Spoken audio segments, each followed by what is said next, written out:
Bonjour à toutes et à tous. Merci beaucoup d'être avec nous aujourd'hui pour un nouveau webinaire de l'Institut français de la construction Lille. Je suis Zuber Lafage, je suis professeur des universités à Centrale Lille et président et fondateur. Et je vous remercie. On passe tout de suite à nos webinaristes qui aujourd'hui, ils ont vraiment la gentillesse de nous faire un webinaire en français. Docteur Dora Karmaoui et docteur Igor, qui je vous donne la parole pour vous présenter. Et à vous, Dora et Igor. Alors, merci de vous joindre à nous pour ce webinaire sur la construction de lignes en France. Nous souhaitons aborder les trois verrous principaux que nous rencontrons en France, mais aussi ailleurs, et qui empêchent les résultats de s'approcher du potentiel de la construction de lignes. Les solutions pour surmonter ces obstacles, et nous partagerons aussi des études de cas concrètes qui illustrent les bénéfices tangibles de ces pratiques. Nous souhaitons finalement vous encourager à intégrer efficacement les principes Lean dans vos projets afin de maximiser la valeur ajoutée, réduire les délais, réduire les coûts, améliorer la qualité de vos réalisations. Alors, nous sommes Dora Karmaoui et Igor Loeb, associés de l'Infinity. Nous sommes un spin-off de Refine dédié à la France et au marché francophone.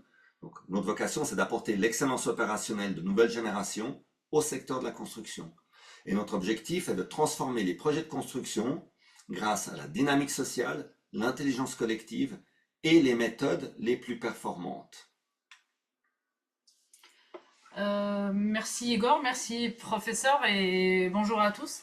Alors, les nombreuses expériences internationales présentées généralement dans les congrès et dans la recherche montrent un potentiel très important pour la construction Lean.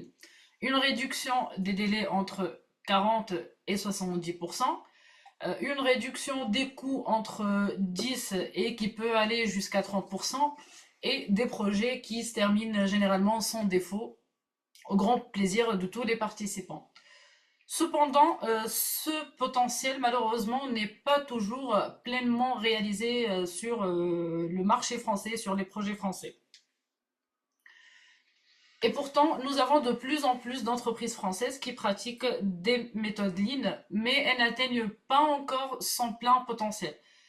Tout en sachant que tous les problèmes rencontrés dans la construction sont les mêmes dans à peu près tous les pays, peu importe la culture ou les lois. Sur la base de notre expérience, ainsi que sur des retours des chefs de projet et de dirigeants français, nous avons pu relever des points bloquants et nous en avons choisi 3 pour vous les présenter aujourd'hui. En vous proposant par la suite, bien évidemment, comment vous pouvez les lever et les résultats que nous avons pu obtenir en France. Je commence donc par le premier verrou qui consiste en l'application partielle du Lean qui est sans doute due au manque d'expérience et de compétences, d'où les fausses idées. Le Lean est simple à définir, comme vous le savez tous, il s'agit de maximiser la valeur, de maximiser plutôt la valeur ajoutée en éliminant les activités qui n'y contribuent pas, et cela doit être réalisé par ceux qui vendent le travail. Mais tout ce qui brille n'est pas Lean. Oublier des principes ou faire seulement une partie des méthodes ne suffit pas. Je vous donne un exemple. Quand vous réalisez un LPS et que les responsables des tâches ne vérifient pas que les 8 flux de chaque tâche sont bien assurés, la conséquence est que le planning il sera peu fiable, quoi. Ensuite, c'est le fait d'appliquer une seule partie du projet, appliquer le Lean plutôt sur une seule partie du projet. Par exemple, ne faire le Lean qu'en phase de conception ou seulement de construction. Ou par exemple, vous n'optimisez que les parties répétitives avec le tact et vous négligez tout le reste qui possède aussi un potentiel très important.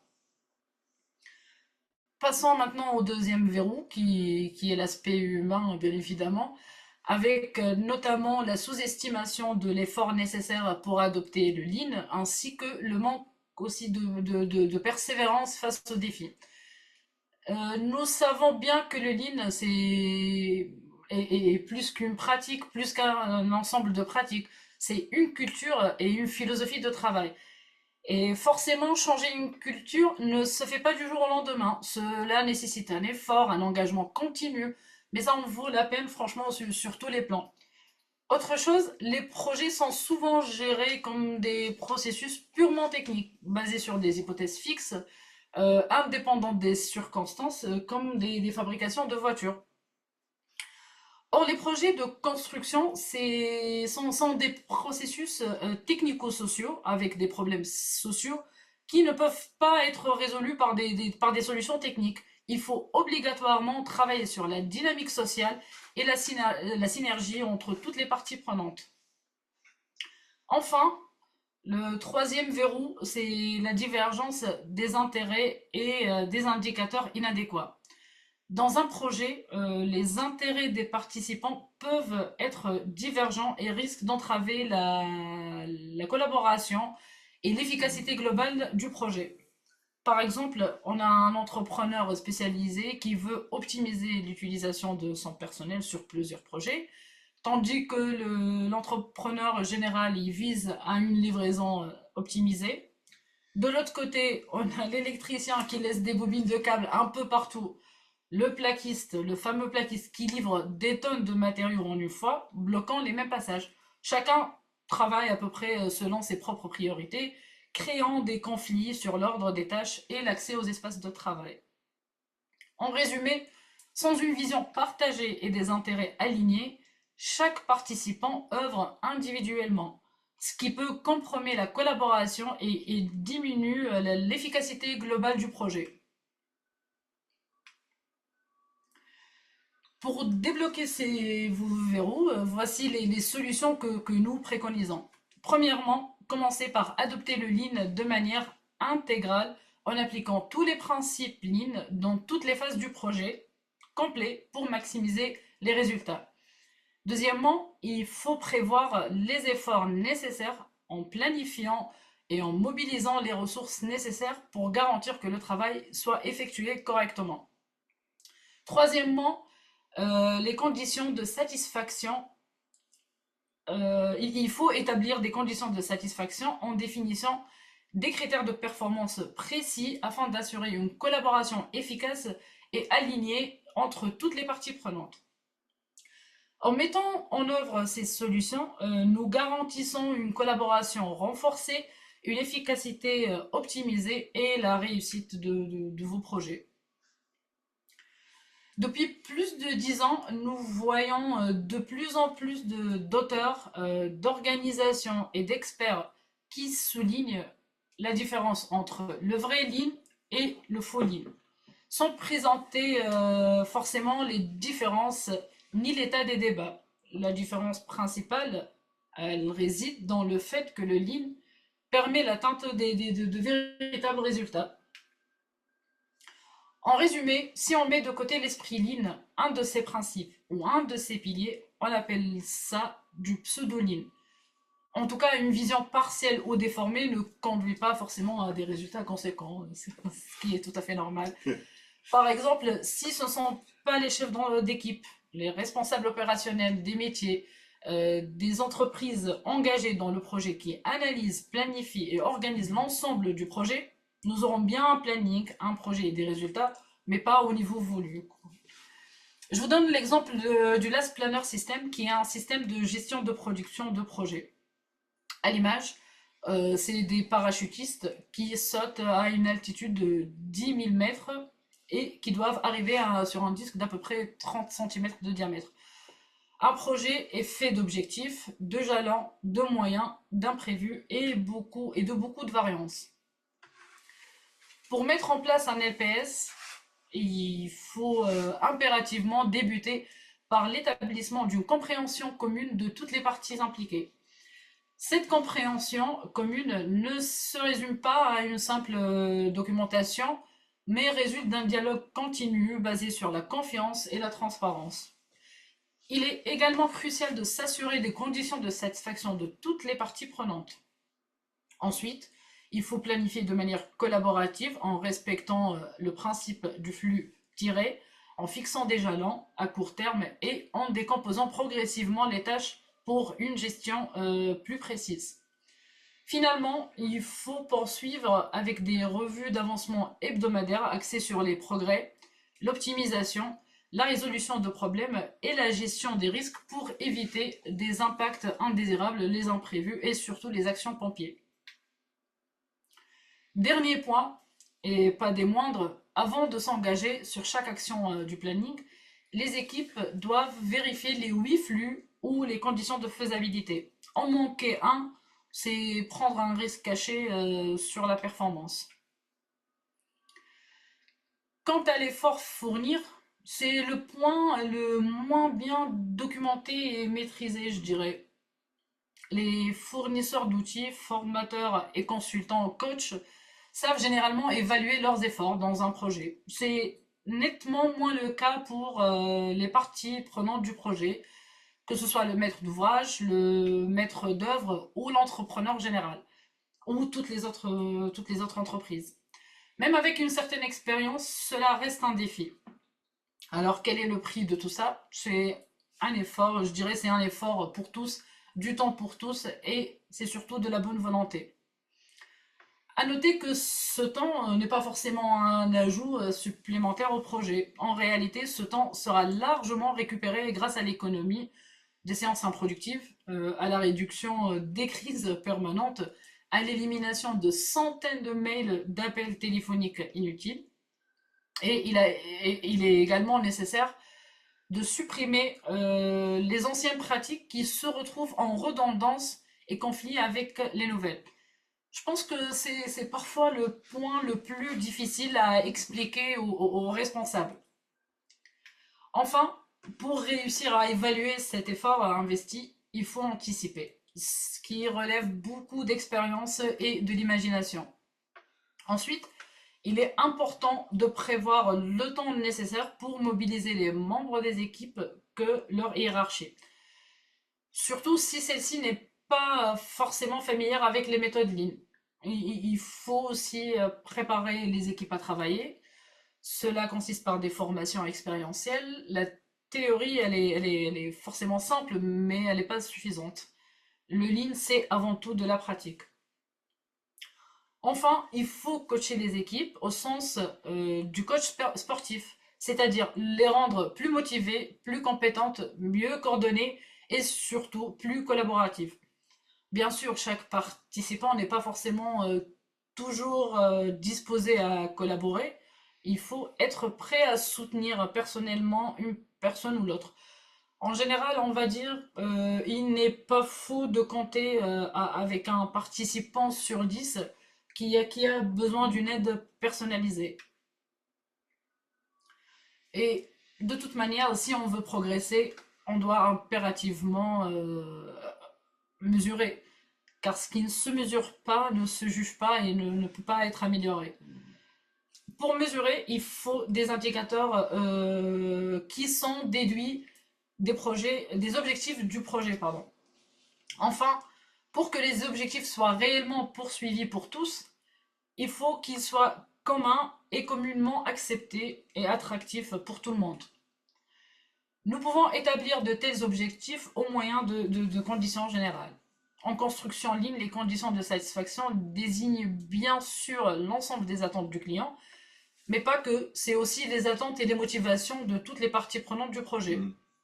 Cela aide à prévenir les malentendus, les retards, les coûts supplémentaires en garantissant que tous les membres de l'équipe travaillent vers les mêmes objectifs clairs et bien définis. C'est pourquoi elles doivent être élaborées au tout début du projet et doivent être revues en continu. Très bien, merci Dora. Alors, je souhaite parcourir 3 exemples français très différents, ainsi que les résultats qu'on a obtenus à Nantes, Amiens et Billy-Berclos. Ce premier exemple, qui date de l'année dernière, c'est un bâtiment administratif pour lequel l'entrepreneur général a décidé d'appliquer la réalisation de projets Lean, donc Lean Project Delivery, que vous trouvez dans la littérature, dès le second œuvre. C'est un bâtiment assez simple en termes de finition, mais les contraintes budgétaires ont imposé une organisation très minutieuse. Pour ce second œuvre, le problème est venu dès le début, avec un gros œuvre en retard de 2 mois, avec des ruisseaux de pluie qui dévalaient les étages, la durée des OPL et OPR qui avaient été oubliés lors de la contractualisation et les tests hydrauliques qui n'ont pas été pris en compte. Alors, ce que nous avons fait, c'est que nous avons réuni tous les entrepreneurs dès le début et après une formation expérientielle, ils ont commencé à concevoir le processus en commun. Dès ce moment, la direction du projet et les planificateurs de l'entrepreneur général se sont rendus compte que leur vision du déroulement était très différente de celle organisée et optimisée par les entrepreneurs. Alors, en travaillant ensemble, en organisant la logistique ensemble, en résolvant les problèmes en commun, même des problèmes de disponibilité de personnel, les participants, qui sont des chefs d'équipe avec leurs patrons dans certains cas, ont trouvé des solutions qui remettaient les actions dans une séquence qui sauvait les échéances, tout en leur permettant de s'optimiser personnellement. Beaucoup de travaux hautement imbriqués ont été réalisés de manière synchronisée. Donc, quand je dis synchronisée, c'est ensemble, au même endroit, en même temps, et là on parle en heures. Entre les métiers comme l'électricité, le sanitaire, le chauffage et notre ami le plaquiste, qui revient à chaque fois. Je pense que le retard probable aurait été de 3 à 6 mois sur les 9 mois à disposition, si on se base sur les retards de départ et les changements intervenus en cours. En fait, c'est tiré du planning de l'entrepreneur général, ce retard prévisible. Alors, rien ne disposait les entreprises à s'accorder. En tout cas, pas les contrats qui motivaient, franchement, plutôt à trouver la faute chez les autres. Ah, c'est pas de ma faute si je suis en retard, c'est machin. Mais en l'espace de 2 mois, les participants ont vu que la méthode les aidait à y trouver leur compte. Moins d'aléas, moins de stress, moins d'urgence, moins de yo-yo de personnel, ça c'était très important pour eux. Mais ils ont aussi découvert que les autres entreprises sont des collègues, des partenaires ou des gens sur lesquels ils peuvent compter. Moi, personnellement, j'ai été ravi par cet esprit d'équipe, cette alliance qui menait le projet. Je dois aussi tirer mon chapeau à l'équipe de gestion de l'entreprise générale, qui a reconnu et accepté les changements qu'ils ont découverts par cette approche. Ce deuxième exemple, totalement différent à mien, c'est celui que les consultants n'aiment pas trop en général. C'est un projet industriel d'une certaine ampleur, géré de manière confidentielle et un peu jalouse par une équipe expérimentée. La direction européenne du groupe auquel appartient cette entreprise nous a mandatés lorsque les messages de leur filiale devenaient moins transparents que souhaité. Finalement, après des tractations, et il y en a eu plusieurs, l'équipe de projet a accepté de participer à une formation expérientielle, puis à une seconde avec les sous-traitants. Les fournisseurs, entrepreneurs et sous-traitants ont immédiatement voulu finir le projet avec les méthodes de la réalisation de projets Lean.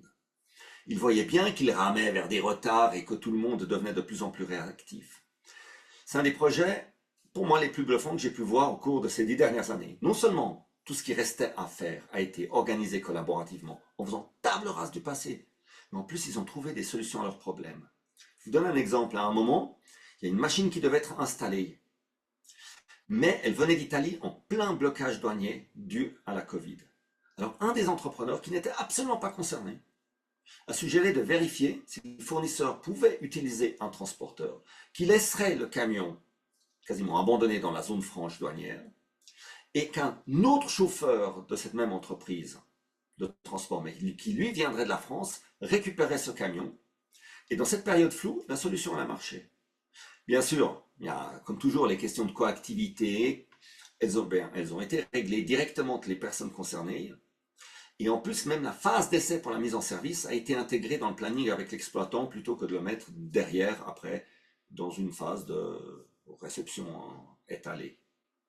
Donc en gros, même si tout semblait jouer, la vitesse d'exécution a été doublée sans faire appel à un seul collaborateur supplémentaire, pas un jour de travail supplémentaire, ni en réduisant la portée ou la qualité du livrable. Alors, ce qui est vraiment très, très valorisant, c'est que depuis ce projet-là, cet industriel, il forme ses équipes et pratique les méthodes Lean dans tous ses projets, pas seulement dans ses grands projets. Peut-être le dernier exemple qui, lui, est ce qu'il y a de plus chaud et de plus prégnant, c'est une gigafactory près de Lille. Ça concerne à tout à fait l'autre bout du planning de réalisation. On est dans la conception détaillée juste après le contrat du client et avant les travaux. Alors la situation n'est pas tout à fait simple parce qu'il s'agit du lot technique qui s'inscrit dans une enveloppe gigantesque de 600 mètres de long. Et entre, bien sûr, l'installation de procédés chimiques et manufacturiers. Et ces deux autres aspects de projet, ils ont leur propre vie de projet. Donc on est dans un projet intermédiaire. L'urgence était aussi remarquable ici car il faut en 9 semaines faire la conception détaillée, obtenir des offres de fournisseurs et de sous-traitants, contractualiser avec eux et faire approuver les solutions techniques avec le client. Donc le délai, il est super serré, mais la suite, elle n'est pas moins serrée en phase de réalisation parce que les premières réceptions de travaux, elles auront lieu en juillet et tout devra être fini en novembre. Donc c'est vraiment un projet où on n'a pas beaucoup de marge de manœuvre. Alors, la douche froide, c'était la première étape de planification. C'est l'analyse du processus global comme nous l'a présenté Dora tout à l'heure. Il n'y avait qu'une seule personne qui connaissait le dossier. Et la vingtaine d'ingénieurs et d'architectes et d'acheteurs n'avaient jamais travaillé ensemble. Pour un bon nombre d'entre eux, c'était même la première semaine où ils étaient présents dans cette entreprise. Il y avait pas mal de nouveaux recrues. Oui, c'était, je sais pas, un quart des gens, ils disaient bonjour, j'arrive, c'est la première fois que je suis là. Donc j'ai choisi cet exemple parce qu'il m'a été rarement donné l'occasion de voir une planification qui était plus agile. Chaque semaine, cette équipe remet son processus en question et ajuste son planning. Ils font aussi le daily huddle pour suivre au quotidien et s'accorder au niveau du détail de toutes les transactions qui doivent être faites. Donc on est dans un cadencement réellement journalier. Il y a beaucoup de changements d'habitude qui ont eu lieu. Les architectes ne font plus les modèles BIM et les plans selon les standards internes de l'entreprise, mais aux besoins réels du projet. Il y a besoin de faire un dessin à la main sur un PDF imprimé, ils vont faire ça. Il y a besoin d'avoir un modèle BIM 3D, ils vont le faire. Les acheteurs, ils ont appris à allumer les soumissionnaires au plus tôt pour que ceux-ci préparent leurs équipes avant l'appel d'offres. Comme ça, les soumissionnaires peuvent répondre en 2-3 jours au lieu de 1 à 2 semaines. Ils évaluent aussi les offres des réceptions, même quand ce n'est pas complet, et ils n'attendent plus les dossiers complets. Ils pratiquent donc le premier principe Lean comme jamais. La valeur ajoutée, sinon rien. Aucune activité qui n'a un lien direct avec ce pourquoi le client paye, en gros, ce qui est démontré directement indispensable au succès, n'est faite. Ils pratiquent aussi de manière notable le 5e principe Lean, le Kaizen. L'amélioration continue sur le planning, sur leur métier, sur leur organisation et même sur leurs relations avec les clients et les fournisseurs. Alors moi je trouve que cet exemple est intéressant à mes yeux car c'est bien les échéances du client qui pilotent le processus et les priorités. C'est pas d'autres règles, c'est pas d'autres pratiques. Et à chaque aléa, et il y en a toujours quand on fait quelque chose pour la première fois, et en plus sans possibilité de se cacher derrière des coussins qu'on va dissimuler un peu partout. Alors une analyse est faite collectivement par tous, et des mesures correctives sont décidées ensemble. Le planning, il est vraiment ajusté collaborativement. Tout le monde discute de comment est-ce qu'on doit faire les choses, et les choix qui sont habituellement figés sont changés. C'est pas que la politique RSE de l'entreprise a été modifiée, mais comment est-ce qu'elle va s'intégrer au niveau de la contractualisation avec les sous-traitants? Eh bien, le processus est adapté pour atteindre ceci. Eh bien, aussi, par exemple, la question make or buy. Les lotissements ont été changés pour que la date du premier livrable, c'est-à-dire le 14 juillet, soit respectée. Alors oui, c'est un projet qui a une échéance le dimanche, la fête nationale, et on voit là où sont les priorités du client. Par rapport à ce que Dora nous disait tout à l'heure relativement à l'effort humain, il me vient à l'esprit un projet d'il y a 2 ans qui était assez massif. En fait, c'est le plus gros projet auquel j'ai participé. C'est un projet d'un budget de 1,3 milliard. Et le fait d'avoir pratiqué le Lean Project Delivery, de manière totalement intégrale dedans, donc tout a été pris en compte, ça fait une augmentation de productivité. En fait, il était prévu et budgété d'avoir en moyenne 1600 compagnons par jour sur ce projet. Et dans les faits, à la fin, quand on a mesuré, il n'y en avait eu en moyenne que 1200. Ça, c'est un gain de productivité totalement considérable, hein, plus 33% de productivité, ce qui a fait en fait une réduction des coûts, sans parler de matériel ou de quoi que ce soit, mais juste des coûts de la main-d'œuvre de 144 millions. C'est donc plus que 11%.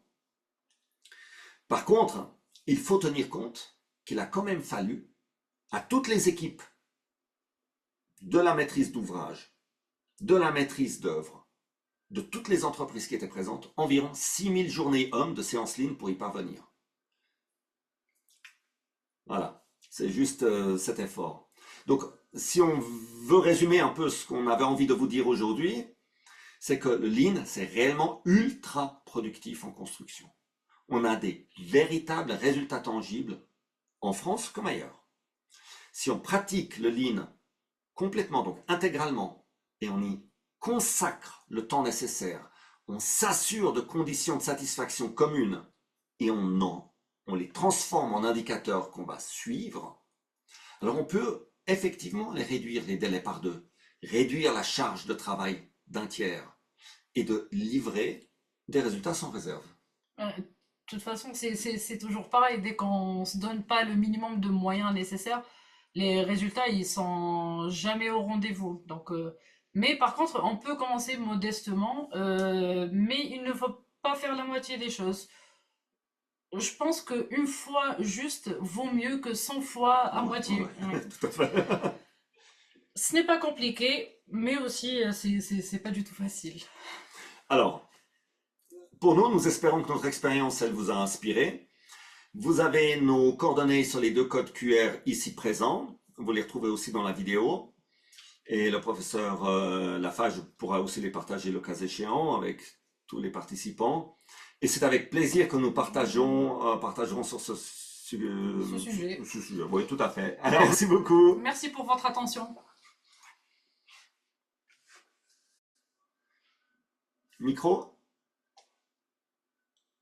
Merci beaucoup, docteur Dora Karmaoui et docteur Igor Loubel, pour cette présentation dynamique très intéressante.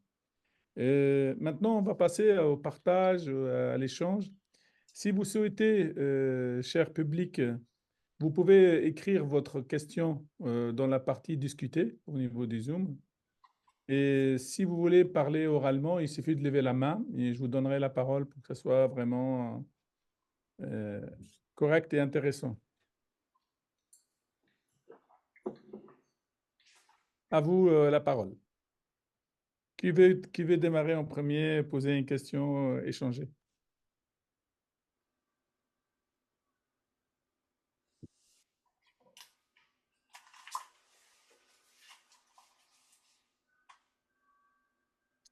On y va. Moi, j'ai une question. Vous avez insisté, Igor, sur si on applique le Lean intégral, si on applique les principes, vous avez donné en fait un chiffre de 6000 heures de formation, non, 6000 jours de formation. Non pas de formation, d'effort de participation dans les séances. D'accord, c'est bien de préciser. Oui. D'effort de, voilà. Je suis une PME, une petite PME, dans une petite équipe et je voudrais appliquer le Lean. Allez, on va dire qu'on est 150 personnes. Combien d'heures de formation, à votre avis, est nécessaire, selon votre expérience, pour être formé au Lean intégral? Parce que vous utilisez ce terme-là plusieurs fois et je voudrais savoir, c'est quoi pour vous le Lean et les Lean, quelle est la différence entre les Lean et le Lean intégral? Alors, le Lean, c'est le Lean intégral, mon cher professeur. C'est plutôt ce qui est appelé le pseudo-Lean, qui consiste à enlever un bout du Lean tel qu'il est classiquement enseigné. Si nous parlons ici d'un projet de construction, la réalisation de projets Lean à travers le LPS, la formation de base qu'il faut à l'équipe, c'est une journée avec des chefs d'équipe. Il faut une journée, pas plus. Par contre, cela ne les rend pas autonomes. Ils ont besoin d'être accompagnés, parce que c'est leur première fois, et que tant qu'on n'a pas fait plusieurs fois, on n'a pas cette autonomie. Ils ont besoin d'être accompagnés dans l'analyse globale du processus, dans l'établissement des conditions de satisfaction, dans le plan de phase et des jalons, puis dans l'ordonnancement, c'est-à-dire ce fameux aperçu des 6 semaines, et ensuite chaque semaine, il y a une séance d'avancement, de revue, d'analyse de risque. Ces séances-là, en gros, selon la complexité du projet, c'est pas son coût ou sa taille, c'est le nombre de personnes en fait différentes qui participent, eh bien il faut compter sur cette partie préliminaire de 3 à 5 jours avec toute l'équipe. C'est pas fait en bilatéral, c'est vraiment tout le monde est là. Et ensuite, la séance hebdomadaire, tout le monde est également là. Au début, elle dure quelquefois 3 heures. Elle se réduit après 5-6 semaines à 2 heures. Et après 2 mois, en général, 1 heure suffit par semaine. Et cela remplace toutes les séances de chantier. Très Je ne bien. parle pas des discussions techniques, je parle des séances de chantier. D'accord. C'est à peu près l'ordre de grandeur qu'il faut compter là-dessus. D'accord. J'ai entendu aussi qu'à un moment, vous avez dit le lean, c'est principalement pratique. Vous avez dit principalement, voire totalement, c'est pratique. Ça veut dire quoi pour vous? C'est-à-dire, il n'y a pas de théorie, il n'y a pas de philosophie, il n'y a pas de principe? Oui, bien évidemment, il y a une philosophie, c'est la définition, c'est parce qu'on a reçu quelques questions à travers les formulaires du webinaire. Parmi les questions, il y avait c'est quoi votre définition de la construction Lean? C'est quoi la construction Lean? Moi, je dirais la construction Lean, c'est un processus de réalisation de projet qui s'appuie sur le Lean. C'est-à-dire, quand on dit il s'appuie sur le Lean, il s'appuie sur sa philosophie, ses principes et ses méthodes. Ça peut être aussi défini comme un ensemble de pratiques qui visent à maximiser la valeur ajoutée en éliminant les activités qui n'y contribuent pas. Et cela par la collaboration de ceux qui sont en charge de réaliser le travail. Quand on dit le Lean, c'est le pratique, c'est bien évidemment, il y a une philosophie derrière, il y a des principes, mais apprendre cette philosophie-là ou ces pratiques-là sans les appliquer dans les projets, on peut dire, on peut pas dire je maîtrise le Lean sans l'avoir pratiqué, je pense. D'accord. Si on collabore pas, si on travaille pas ensemble, si on n'intègre pas toutes les parties prenantes dans le projet, si on crée pas une synergie entre tout le monde, je pense pas qu'on peut faire le Lean ou ses méthodes ou ses outils. Oui, moi, D'accord. il y a 2 exemples qui me viennent à l'esprit, qui sont très différents. On pourrait dire la chirurgie ou le pilotage d'avion. On peut parfaitement étudier la théorie pendant des années et même être un vrai dieu ou un vrai gourou en la matière. On n'est pas un chirurgien si on n'a pas eu un certain nombre de cas pratiques derrière. Et ça, c'est un véritable risque que l'on voit chez les personnes qui commencent à pratiquer le lean en disant j'ai appris des choses, j'ai fait une formation. Si on parle de Lean Six Sigma, il y a une normalisation des termes green, black et master black belt ou yellow belt encore tout au début. Et on se dit c'est parfait, je dispose d'une connaissance par rapport à ces outils et maintenant je vais dans le terrain et je vais les appliquer. Et là, on n'obtient pas les résultats. On n'obtient pas les résultats pour les 3 raisons principales que nous avons évoquées aujourd'hui. C'est ce qu'on rencontre le plus sur le terrain. Mais on n'obtient aussi pas les résultats parce que le lean, ça s'appuie sur un leadership opérationnel. Un animateur lean doit être un leader opérationnel. Ce n'est pas un technicien. Merci beaucoup. Ça serait bien de répondre. On commence à avoir une série de questions et je vais essayer Ah oui, de. on vous écoute. Oui, s'il vous plaît. Et je vous pose les questions et si vous pouvez être le plus succinct possible au niveau des réponses, parce qu'on en a D'accord. pas mal. D'abord, 2 questions qui nous viennent de Madame Perrine Geoffrey, qui nous vient de Lyon Gross, qui est spécialiste Lean et référente Lean dans cette entreprise. Elle vous pose la question rapide, hein. Mettez-vous en place d'autres actions Lean que le LPS? Rapidement, s'il vous plaît. Alors oui, tout à fait. Alors on a le Target Value Delivery. On a l'Integral Value Delivery, qui est une méthode innovante, mais si on peut se baser sur le Target Value Delivery. Nous avons une expérience, évidemment pas en France parce que ça n'a pas eu lieu vraiment, d'Integrated Project Delivery, donc la réalisation de projets intégrés, celle-ci. Nous avons aussi des expériences personnelles de lean management en dehors donc optimiser la comptabilité, ce genre de choses, mais nous nous concentrons, nous comme entreprise, sur les aspects de projet. Donc, il y a l'LPS et alors bien sûr il y a les méthodes sous-jacentes, on utilise du A3 et ce genre de choses. Il y en a une cinquantaine, mais ça c'est une boîte à outils, ce n'est pas un but. Non, exactement, c'est pour cette raison qu'on a choisi l'exemple de l'LPS parce que Système. c'est un système qui englobe à peu près tous les outils, les 5 pourquoi, la méthode Ishikawa, Absolument. tout le Gemba Walk, tout en fait, Tout. vu qu'on doit améliorer toutes les semaines et on doit intégrer des informations et les mettre à jour toutes les semaines, et D'accord. si on veut étudier les problématiques, bah, du coup, on aura besoin de tout. Voilà. En- Quelle autre Deuxième question? question. Je vais les dire, s'il vous plaît. Je vais dire quelques D'accord, questions. merci. Encore de Madame Perrine. Donc, elle vous dit, vous avez parlé d'un gain de productivité, je pense que c'est Dora qui a parlé de ça, de 33%. Comment est-ce que ces gains sont partagés?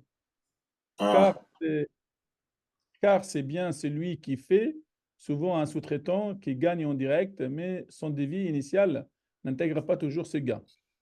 Si vous voulez que je répète la question, je peux le répéter. je pense qu'elle est claire, cette question. Alors, en fait, ça dépend toujours de la construction contractuelle qu'il y a dans le projet. Si c'est un projet qui est en coût fixe, c'est l'entrepreneur ou le sous-traitant qui a fait une offre en coût fixe qui va profiter de ce gain-là. Si c'est un projet qui est en régie, évidemment, là, c'est un peu l'entrepreneur se dit ben j'ai moins vendu, j'aurai donc moins de marge. Si c'est un projet qui est fait en IPD, à ce moment-là, tout le monde en profite selon une clé de répartition fixée avant la contractualisation. Donc ici, les gains de productivité étaient quelque chose qui ont énormément profité aux entreprises, pas aux maîtres d'ouvrage, parce que c'était tout du forfait. Tout était au forfait. Et du coup, le maître d'ouvrage, c'était en corps d'état séparé. Donc, il y avait une maîtrise d'œuvre, il n'y avait pas un entrepreneur général. Et voilà, dans ce cas de Merci. figure. C'est d'un projet à l'autre, c'est différent. Merci. Je donne la parole à Monsieur Michel Lamont. Si vous pouvez vous présenter, vous êtes qui et vous pouvez poser votre question avec grand plaisir. Merci Zoé. Michel Lamont, donc je suis le dirigeant d'Orchidée Consulting. Nous sommes basés à Lille et nous accompagnons les entreprises dans le Lean Construction. Merci pour votre présentation. J'avais une question concernant les modifications. On s'aperçoit de plus en plus, nous, dans notre pratique, que dans beaucoup de projets, les gros projets, les projets de réhabilitation ou même d'autres, il y a des fiches techniques modificatives, des modifications qui arrivent en cours de projet et qui changent l'objectif du projet qu'on a fixé au démarrage. Comment vous intégrez ce flux de modifications à l'intérieur du système LPS? Alors, si vous permettez, euh, chaque fois qu'il y a une modification du projet, il y a une vérification de l'impact que ça a au niveau du processus global, oui ou non, au niveau du plan des jalons et des phases, donc le MPP dans la littérature.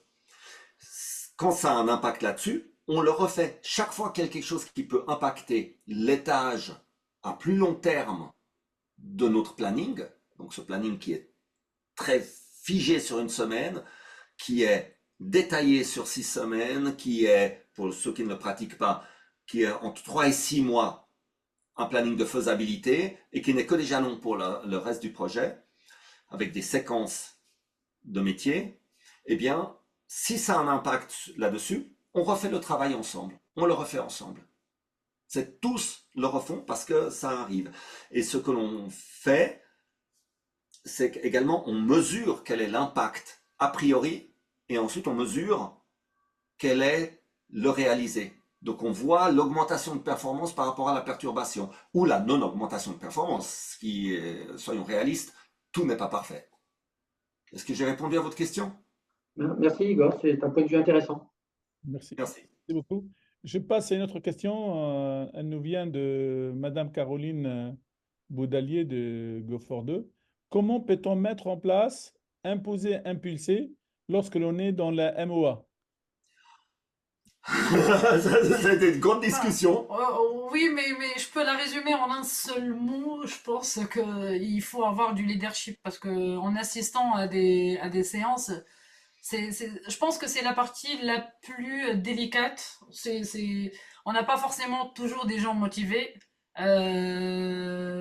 pour pouvoir savoir quand est-ce que donner cette impulsion, comment les inviter à participer. Au début, les gens, ils sont là, ils donnent des avis, ils se déplacent même pas pour mettre des post-it ou pour participer, dire comment il faut faire, qu'est-ce qu'il faut faire. Mais après, ça va venir. Mais je peux résumer ça en un seul mot. Je pense que c'est le leadership. C'est pour ça, il faut bien faire attention et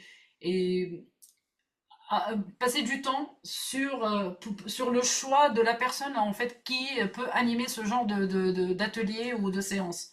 On a une petite expérience, alors on ne peut pas dire que l'hirondelle fait le printemps, mais en tout cas, quelque chose qui nous sert bien, c'est que au début, avant même de commencer le projet, on réunit les personnes. Alors si c'est une maîtrise d'ouvrage, elle va inviter la maîtrise d'œuvre, les principaux partenaires, ses architectes, et on va dérouler une formation expérientielle. C'est pas une formation théorique, c'est une formation pratique. On les met dans une situation simulée. Il y a des tas de méthodes qui sont proposées par les instituts de construction Lean, comme le Vilego, etc.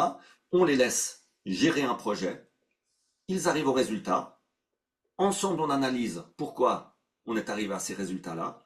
On explique la méthode du LPS, en l'occurrence, par exemple. Ça s'est fait en 5 planches à tout casser, aussi court que ce que Dora a fait aujourd'hui, dans quelques minutes. Et on les accompagne dans la mise en œuvre de ces nouvelles pratiques, de cette nouvelle organisation du travail, dans une autre simulation, contexte similaire. Ils voient le résultat, et après, en général, ils décident tous, mais spontanément, de dire « mais c'est comme ça que j'ai envie de travailler, est-ce qu'on peut essayer ?» Oui. Et ça tombe parfois. Je veux juste rajouter quelque chose, c'est aussi le fait de les faire participer dans la définition des conditions de satisfaction. Donc là, on saura à peu près quelles sont leurs attentes, les conditions de satisfaction, et ça peut nous permettre en fait à les impulser. Oui, je pense que là, j'ai une question pour toi, Dora, parce que tu as à la fois une expérience dans le domaine de la construction et une expérience dans le domaine dans le domaine industriel, hein, manufacturing. Cette question nous vient de Madame Benazio Veraccia, qui pose la question. Bonjour, ayant plus de connaissances dans le lean manufacturing, comment s'applique la démarche DMAIC pour la construction, selon vous? Surtout qu'il s'agit d'un milieu multi-acteurs qui ne facilite pas la standardisation des process. Donc le Kaizen, Oui, le Kaizen. oui, vas-y, je peux Alors en continuer. fait, le Kaizen, il est C'était pratiqué. pour toi, Dora, la question, je pense. Si tu peux répondre. Comme ça, on va pas. Comme vous voulez. Oui, ok. En fait, je pense il y a une certaine différence quand même. Moi, personnellement, je vois qu'il y a quand même une grande différence entre le lean manufacturing et la construction en lean. C'est sûr. C'est, c'est l'une des problématiques peut-être dans le secteur de la construction, c'est qu'on veut appliquer le lean manufacturing. On peut pas le faire, c'est un processus, comme on avait précisé, c'est un processus technico-social. On peut pas, en fait, c'est pas, on maîtrise pas forcément, il y a énormément de variables et on peut pas. Il y a aussi des variables de Oui, variance dans le processus industriel est faible. industriel, mais il est fait par rapport à la construction. Donc, on peut pas partir, je pense, du lean manufacturing pour l'appliquer forcément dans la construction. Je sais pas, On c'est. applique en fait le DMAIC, pas sur le process technique, on applique le DMAIC sur le process social, c'est-à-dire la planification, la collaboration et la fiabilisation du travail de chacun. En fait, ce qu'on optimise, c'est la fiabilité des humains dans leur collaboration et pas le processus technique. En fait, le processus technique, si on l'optimise, on gagne quelques pourcents. Peu. Ça sert strictement à rien, à mon avis. Ce qu'on doit vraiment faire, c'est travailler au niveau de la gestion de projet. C'est là où se situe le problème. C'est dans cette complexité humaine. Donc, on l'applique, le DMAIC ou le Kaizen, au processus humain, comme Dora l'a dit. Très bien. J'ai une question orale maintenant de Monsieur Marc Landry. Présentez-vous, s'il vous plaît, et posez votre question. D'accord, merci pour la parole, professeur. Je suis Marc Landry, je suis actuellement en spécialisation à l'ISBA-TP à Marseille. On a eu le plaisir d'avoir Madame Dominique il y a quelques semaines pour une conférence sur le Lean Green. Ma question elle sera... Elle vient de l'Institut français de la construction Lean. Oui, effectivement. Donc, ma question est la suivante. Je suis actuellement en train de chercher une opportunité de stage, mais je reste ouvert à toutes les possibilités. En effet, il est possible pour moi de me retrouver dans une entreprise qui ne pratique pas encore le Lean. Dans ce cas, pour moi qui suis intéressé par la démarche et par la philosophie, comment est-ce que je pourrais faire pour pouvoir mettre en avant ou bien mettre en œuvre en fait cette philosophie sur un chantier en tant que conducteur de travaux, assistant conducteur de travaux? Quels conseils, quelle approche est-ce que vous me recommanderiez au cas où je me retrouve dans une entreprise qui n'a pas, comme vous l'avez dit en amont, euh, cette philosophie-là à l'intérieur au niveau des décideurs opérationnels, un peu plus en amont. Merci beaucoup, Marc, pour cette très bonne question. Et je donne la parole à nos...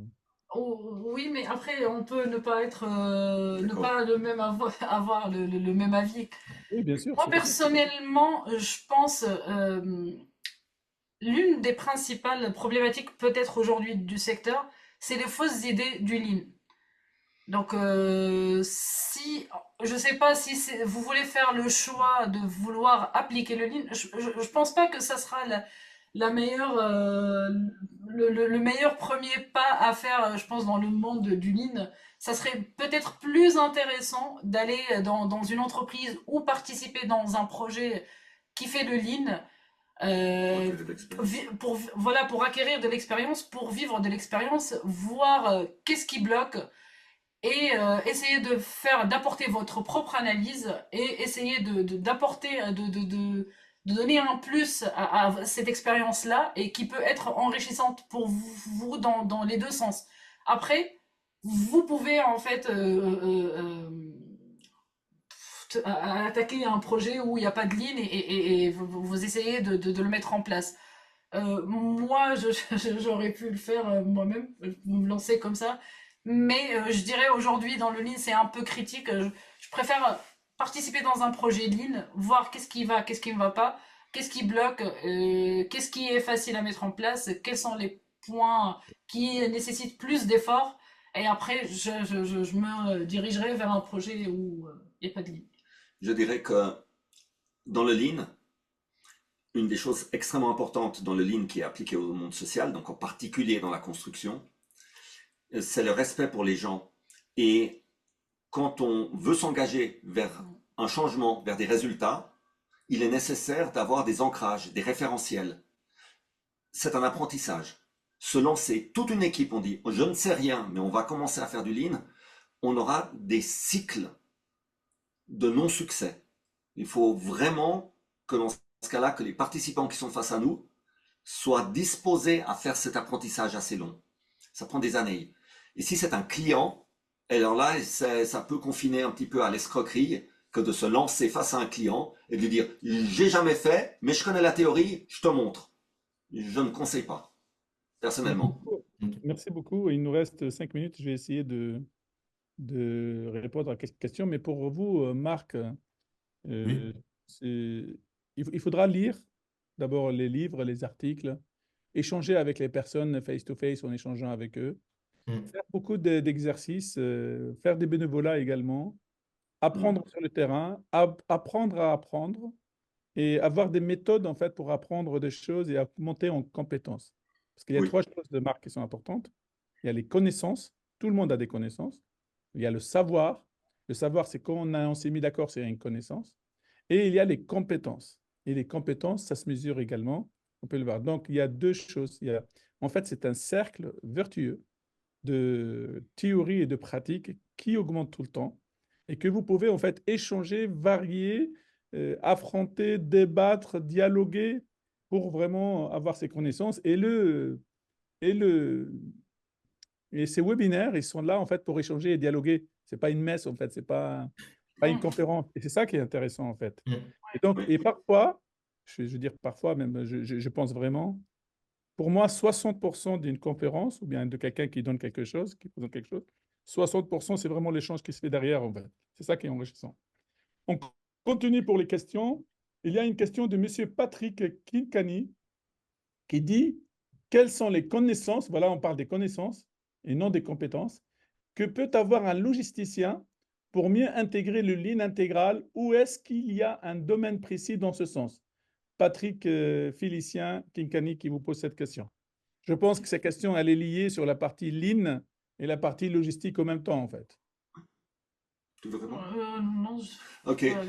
Alors, un logisticien, s'il veut pratiquer le lean de manière intégrale, donc le lean complet, dans son métier de logistique, ça relève purement dans le métier de logistique de ces processus. Et c'est des processus qui sont assez maîtrisables et assez maîtrisés. Donc le logisticien, c'est du lean management au sens du lean manufacturing. C'est OK pour lui. Si maintenant ce logisticien intervient dans des chantiers, l'interaction avec les chantiers, c'est de la réalisation de projets lean, dont la méthode principale, c'est le Last Planner System. Disons, c'est le socle, c'est la colonne vertébrale. Dans ce cas-là, il faut qu'il découvre cela, il faut qu'il découvre qu'est-ce que c'est que la vie d'un projet en phase conception, en phase réalisation, parce que c'est un monde hautement interactif et hautement variable. Alors, il n'est pas aléatoire, mais il y a une énorme variance, une variance que l'on ne connaît pas ailleurs. Un logisticien n'a pas cette variance dans ses processus. C'est pas un de ces chariots élévateurs qui aura une vitesse d'avancement qui va changer d'une heure à l'autre par un facteur 5. Alors que dans les humains, c'est exactement ce qu'on rencontre. Donc je dirais que découvrez ce que c'est que le monde du projet en vous rapprochant des gens de projet dans les chantiers, découvrez les méthodes de la construction lean dont le professeur Lafage a parlé dès le début. Il faut découvrir ça, que ce soit à travers cet institut, à travers des formations, mais les formations seront extrêmement abstraites tant qu'on n'est pas dans des véritables problèmes. Il faut rencontrer les gens, il faut être sur le terrain. Merci beaucoup. Avant de finir, j'ai envie de rajouter juste une phrase pour Monsieur Fokoa. En fait, c'est par rapport au lean. Quand on commence à apprendre le lean, il faut bien commencer par l'appliquer dans notre vie de tous les jours, notre vie personnelle. Parce que si on veut apporter des changements, on peut pas dire aux gens, demander aux gens de collaborer, sinon on collabore pas. Les gens, ils vont pas suivre. Il faut, si on veut faire, si on veut C'est un être, excellent exemple. si on veut être un leader, il faut vraiment commencer par soi-même. Et quand on invite les gens à faire quelque chose, il faut que nous aussi on l'applique. Sinon, les gens, ils vont pas suivre, ils vont pas le croire. Donc, il faut motiver les gens par les actions et non pas les paroles, parce que tout le monde peut parler, mais Il y a peut-être une chose très simple que vous pouvez tous essayer à la maison, surtout si vous n'habitez pas seul. Essayez d'appliquer le 5S à la maison. Vous avez besoin de leadership pour convaincre vos conjoints et vos enfants, le cas échéant, ça c'est un peu plus sportif, et de rendre votre espace de vie plus ergonomique. Ne fût-ce que la cuisine, d'organiser une cuisine en 5S. C'est un exercice qui vous donnera une expérience de base. ouais. J'ai tout Merci. dit. Merci beaucoup. Je voudrais être en fait dans les temps, et le lean, c'est respecter aussi les temps et respecter soi-même et respecter les autres. Donc, je termine par deux choses. Je vais d'abord annoncer le prochain webinaire. Ensuite, je voudrais, après l'avoir annoncé, d'abord, je vous remercie vraiment d'une manière extrêmement positive et sincère pour votre participation au webinaire et pour l'échange et pour la qualité de l'échange. Mais en un mot, qu'est-ce que vous voulez dire? Alors, si vous voulez des résultats, il faut y consacrer les efforts. Ça ne se fait pas à moitié. Merci. Moi, Dora? je dirais leadership. J'insiste là-dessus. Merci infiniment. Merci Merci. beaucoup et à très, très bientôt.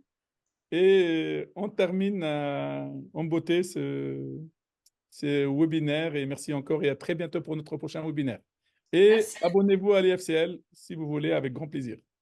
Merci. Au revoir. Bonne journée. Au revoir. Au revoir à Au tous. revoir.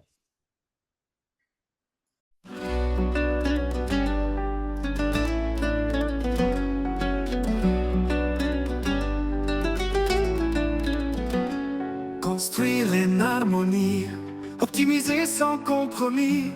Chaque brique bien placée, chaque geste est mesuré. Éliminer l'inutile, simplifier chaque fil. Moins de déchets sur le sol, dans son vol. L'hymne c'est notre voix, simple et sans tracas. Avec l'hymne on croit à un monde plus droit. Des plans détaillés, chaque tâche bien pensée. Tous ensemble on avance, rythme de l'abondance. La la la la la la la la la la. Plus de plans détaillés, chaque tâche bien pensée.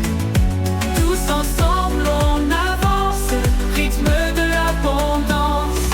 Un flux sans arrêt, toujours près du progrès. Main dans la main, construire c'est divin. L'hymne c'est notre voix, simple et sans tracas. Avec l'hymne on croit à un monde plus droit.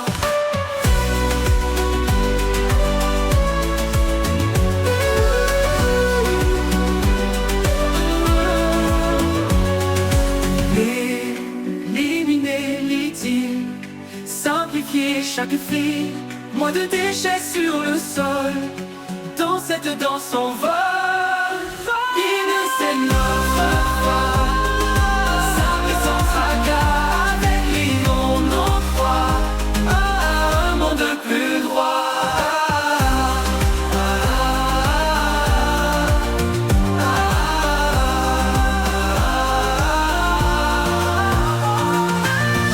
Dans détaillé, chaque tâche bien pensée. Tous ensemble on avance de l'abondance. Un flux sans arrêt, toujours près du progrès. Main dans la main, construire c'est divin. L'hymne c'est notre voix, simple et sans tracas. Avec l'hymne on croit à un monde plus droit. La la la la la, la la la la la la. La la la la, la la la la la.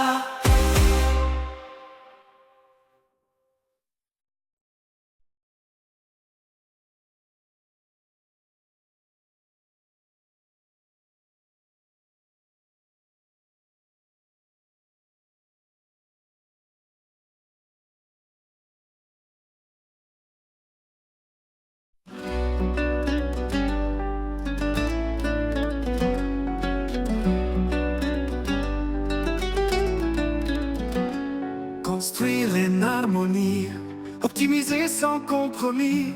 Chaque brique bien placée, chaque geste est mesuré. Éliminer l'inutile, simplifier chaque fil. Moins de déchets sur le sol, dans son vol. L'hymne c'est notre voix, simple et sans tracas. Avec l'hymne on croit à un monde plus droit. Des plans détaillés, chaque tâche bien pensée. Tous ensemble on avance, rythme de l'abondance. La la la la la, la la la la la la. Plus de plans détaillés, chaque tâche bien pensée. Tous ensemble on avance, rythme de l'abondance. Un flux sans arrêt, toujours près du progrès. Main dans la main, construire c'est divin. L'hymne c'est notre voix, simple et sans tracas. Avec l'hymne on croit à un monde plus droit.